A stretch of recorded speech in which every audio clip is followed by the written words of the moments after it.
Ramdam na po ang hagupit ng bagyong Nika sa lalawigan ng Kalinga. Katunayan, ito po ang mga malalakas na hangin at matinding busang ulan ang pinakawalan po ng bagyo. Rumagasa na rin po ang tubig dyan sa Chico River na nagbabanta ng malawakang pagbaha. Kunin natin ang live report ni Vic Sumintak mula dyan sa Tabuk City sa Kalinga Province. Vic, ano latest? Alex, ang exact location natin ngayon ay mismong harap ng City Hall ng Tabuk City dito sa lalawigan ng Kalinga. Dahil dito lamang sa lugar na ito mayroong supply ng kuryente dahil sa generator power na gamit ng city government.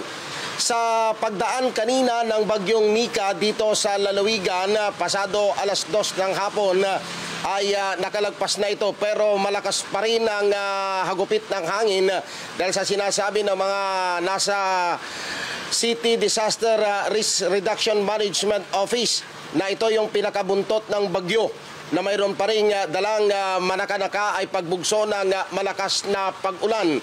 Sa ginawang pag-iikot ng Net 25 News Team kanina sa kasagsagan ng pananalasa ng bagyong Nika, tumambad sa atin ang nagtumbahang mga puno, putol na kable ng kuryente, mga maliliit na landslides at nagngangalit na agos ng tubig sa pinakamalaking ilog dito sa lalawigan ng Kalinga, ang Chico River, na sinasabing catch basin ng tubig na nanggagaling sa Bontoc Mountain Province na bababa sa area ng Cagayan diretso sa karagatan.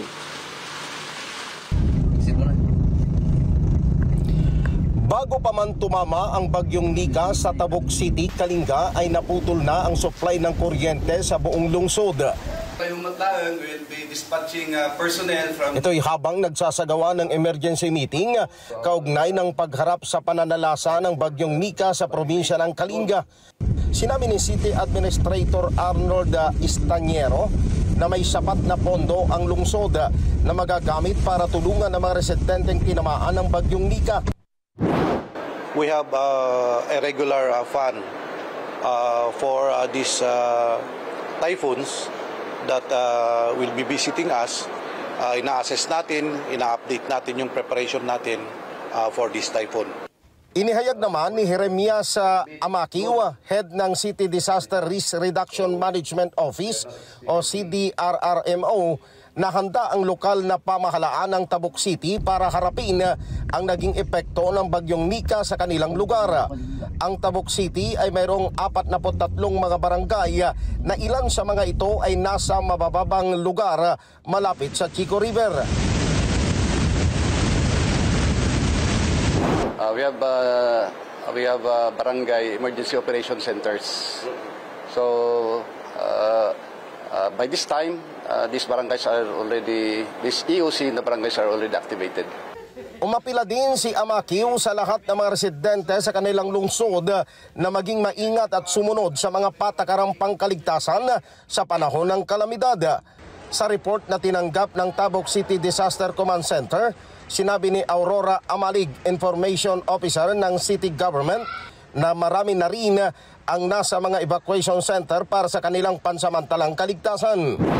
Okay, right now, en route na yung mga pagbibigay ng mga initial na parang assistance ng city like food packs towards the Western District po, sa Naning, Bagumbayan, and Dupag.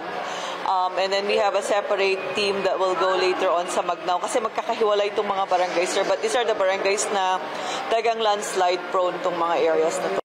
Naghanda na rin ang local government ng Tabuk City ng mga relief goods na ipapamahagi sa mga pamilyang tinamaan ng kalamidad.